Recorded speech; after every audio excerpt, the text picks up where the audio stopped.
friends, it's Lindsay Stitches. I am back again with another update on my 2022 embroidery journal. I've just finished July, so I'm going to talk about some of my favourite things that I did and stitched in July. So usually I write myself a little bit of a script, just like in dot points to talk about while I'm doing these videos, because I find that when I just talk to the camera like this without anything, I get a little bit like my mind just goes absolutely blank and I can't think of anything that I need to say. So I kind of give myself like prompts in dot point form to talk about each of the different things on my hoop. But also I find that when I do that, my videos are a little bit like, I don't know, they feel really kind of rigid and like not very natural, because I kind of end up reading exactly what I've written and it sounds, I don't know, not as good. So I am trying this time to just talk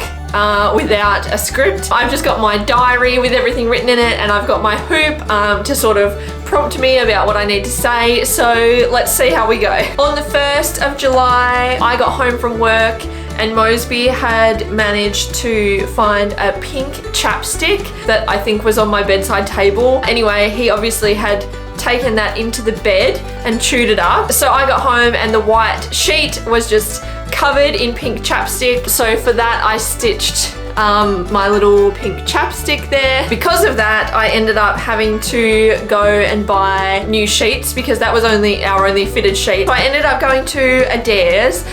We have a king size bed and it turns out that fitted sheets cost like $150 from fancy places like that. So I didn't end up getting a sheet there, but I did get a new doona cover because it was on sale, and it's got little sort of 70s inspired maybe flower pattern on it. It's really cute, so I stitched that there. On the 4th, I started following Neil the Seal on Instagram and I ended up stitching a picture of him. So for that I stitched his favorite traffic cone there. I finished reading a couple of books. In July, I read the Nancy's, so I stitched a little eye because that's on the cover of the Nancy's book.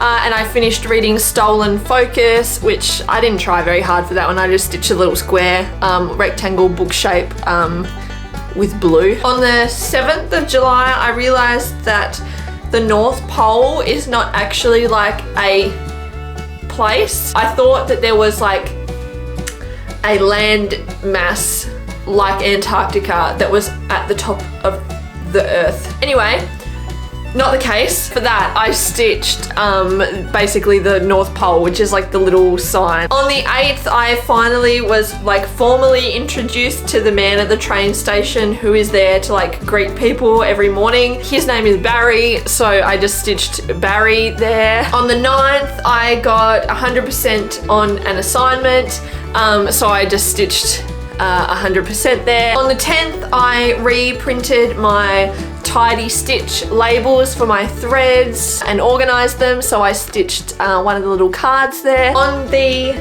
11th, I went all day without having a coffee, so I guess I stitched a cup of coffee there, which kind of doesn't make sense. On the 12th, my jumper from Lily Adelaide Upton arrived. It's got little bottle brushes on it, so I stitched a tiny little bottle brush there. On the 13th, I cleaned my glasses with Windex, so I stitched a little bottle of Windex there. My glasses were really dirty and I don't know how long it had been since I cleaned them, but like after I cleaned them with Windex, it was like I was seeing in like HD again. On the 14th, I was doing the dishes and I broke a bowl, so I stitched a little broken bowl there. And on the 15th, I found $2 when I got on the bus after work, so I stitched a little $2 coin there, and I used metallic thread, so it actually is like a little gold coin. I have a real thing about finding money. I feel like in my lifetime I have found more $50 notes than like the average person. I don't know how many people have found $50 in their life, but I've come across $50 on the street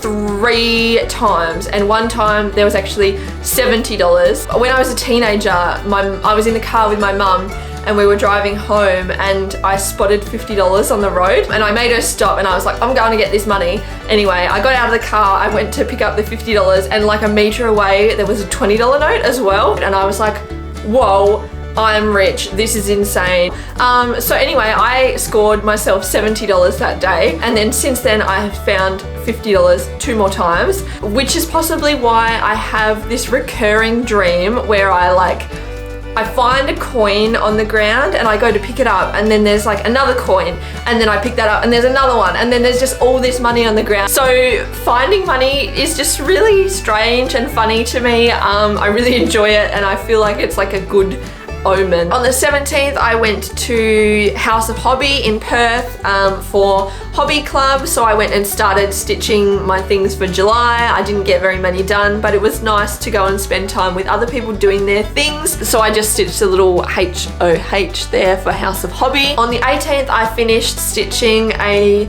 commission that I was doing with a name with some like native flowers around it. So I stitched a little Billy button flower there. On the 20th, Josh must have got home from work the day before, and on the 20th he cooked dinner for us. He was like cracking pepper into the meal and the lid of the pepper grinder came off and peppercorns just went everywhere. So for that I've just stitched little French knots. That's to represent all of the peppercorns that just went everywhere. And on the 21st, Josh took me as a surprise, took me to the aquarium in Perth. So I stitched a little turtle there. On the 25th, Josh picked me up from the train station after work and we were driving home, and I saw a bandicoot on the side of the road. So I stitched a little bandicoot. It doesn't really look a lot like a bandicoot, but it's kind of cute. I've seen one before and I actually stitched one on my 2020 hoop as well, but I'd never seen, there's all these signs everywhere in our area because there's lots of bushland. There's all these signs being like, watch out, there's bandicoots, but I'd never seen one like next to the road before. So, and this was like at like 5 o'clock at night, like it was not dark. So it was so cute and so exciting, I like squealed. So on the 27th, I caught the train home from work and I parked my car at the train station. So I got off the train, I was walking down to my car. So if you watched my YouTube update on my embroidery journal in May, you will know that I drive a very large, very red Ram 1500 and it is not exactly maybe what you would call road legal. But anyway, I have gotten away with driving it so far and haven't gotten myself into trouble. So I was at the train station, I got off the train and I was walking down the stairs to the car park and I spotted 2 of the like transit officer people standing next to my car and like looking at it and like pointing at it. I was walking towards them and I was like,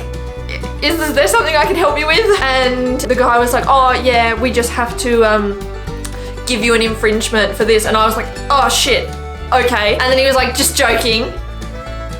And I was absolutely shitting myself because I was scared like that they were gonna take my car, that they were gonna fine me like a lot of money. Then they were just like, no, we were just like looking at your car, we were just admiring it. And I was like, oh my God, that is so embarrassing. For that, I just stitched a little, so when you get like a defect notice from the police on your car in WA, you get like a yellow defect sticker put on your car. So I stitched a little defect notice there to represent that. But yeah, I was very happy not to have gotten into trouble that day.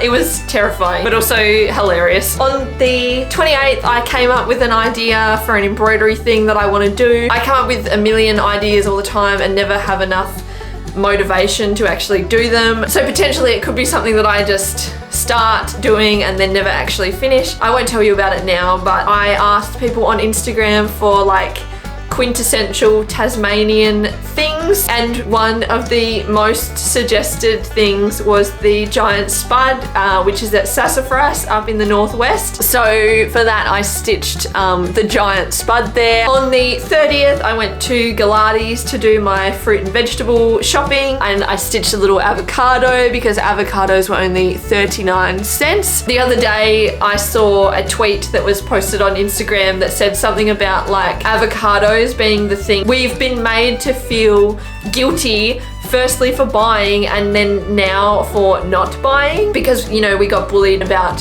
spending too much money on avocado on toast when we should be buying houses, and now all the news is telling us that there's too many avocados and we're not buying enough of them. So we just are made to feel guilty for everything about avocados for some reason. And on the 31st of July, this is their third feature on my embroidery journal. I went to the Well Rested Baker and got a slice of birthday cake. So yeah, that is pretty much all for another month update on my embroidery journal. I'm really excited that I am now more than halfway through and I'm kind of on the downhill. It's really hard for me to keep going at the moment because I'm kind of, you get to a point where you're like, I just want to have a day where I don't have to think of something to stitch. I kind of envy the people who have started doing an embroidery journal and have like just done important things rather than doing something every day. I kind of wish that I had done that, but also I've done it this way now and